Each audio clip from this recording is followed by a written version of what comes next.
बिस्मिल्लाहिर्रहमानिर्रहीम।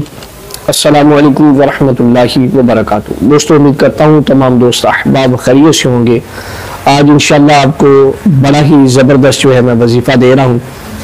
अमूमी तौर पर तलबा कराम जो शगीर्द हज़रात हैं वो ये गुजारिश करते हैं कि हुजूर आमाल की तादाद ज़्यादा है, सारा दिन में वो नहीं पढ़ पाते, तो उसका क्या हल है।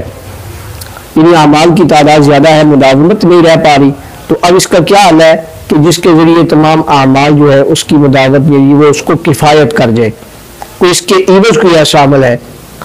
तो उसके लिए हज़रत सैयदना इब्राहीम खलीलुल्लाह अला नबीना अलैहिस्सलातु वस्सलाम का ये अमल मुबारक है कि जिसकी वजह से हज़रत इब्राहीम खलीलुल्लाह अला नबीना अलैहिस्सलातु वस्सलाम को वफ़ाए अहद का जो है वो खिताब अल्लाह ताला ने अता फरमाया।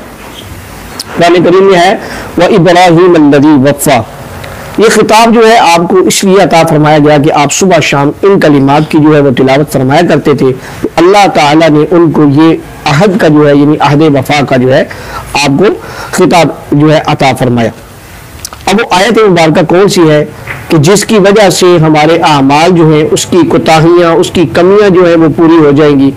वो आयत मुबारक है बिस्मिल्लाहिर्रहमानिर्रहीम फसुब्हानल्लाहि हिन तुमसून व हिन तुस्बिहून व लहुल हम्दु फिस्समावाति वल अर्दि व अशिय्यन व हिन तुज़हिरून युखरिजुल हय्य मिनल मय्यिति व युखरिजुल मय्यिता मिनल हय्यि व युहयिल अर्द बअद मौतिहा व कज़ालिका तुखरजून।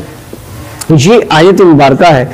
अगर कोई शख्स रोजाना जो है 7 बार इसको सुबह और 7 बार जो है इसको शाम को तिलावत करता रहेगा, तो इंशाअल्लाह उसकी दिन और रात के अमाल की जो कोताहियां रह गई होंगी इंशाअल्लाह जो है वो पूरी हो जाएंगी।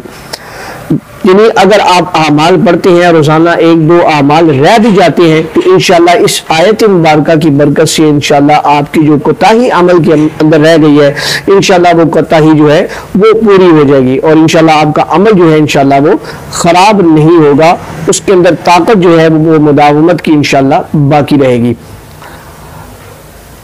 अस्सलामु अलैकुम वरहमतुल्लाहि वबरकातुहू।